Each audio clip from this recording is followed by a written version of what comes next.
Beams रुग्णालयात पुन्हा बाळंतीणीचा प्रश्न ऐरणीवर।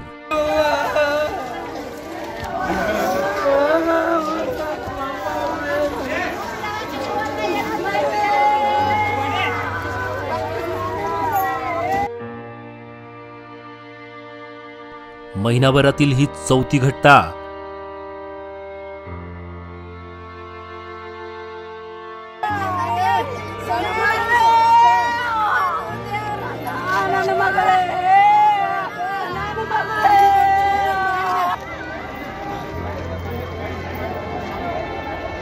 कार्डिओलॉजिस्ट व न्यूरोसर्जन यांच्या कमतरतेमुळे रुग्णाला हलवले हुबळीला।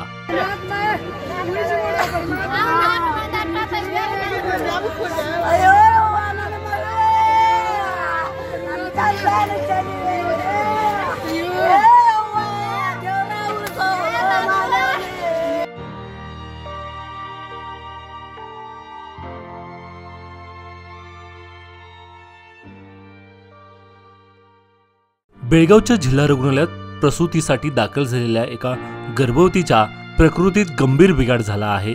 गर्भातच बाळाचा मृत्यू झाल्याने आईची गंभीर अवस्था झाली आहे।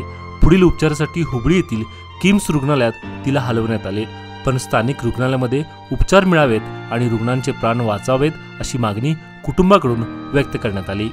गोकाक तालुक्यातील मेलमट्टी गावातील राधिका मल्लेश गड्डीहोळी व 19 ही गर्भवती आज सकाळी पहाटे 4 वाजता प्रसूतीसाठी बेळगाव सिव्हिल हॉस्पिटलमध्ये दाखल झाली होती। मात्र तिच्या प्रकृतीत गंभीर बिघाड होऊन तिला फिट्स येऊ लागल्याने तातडीने परिस्थितीचे गांभीर्य ओळखून बिम्समधील डॉक्टरांनी तिला पुढील उपचारासाठी हुबळी येथील किम्स हॉस्पिटलमध्ये हलवण्यात आले।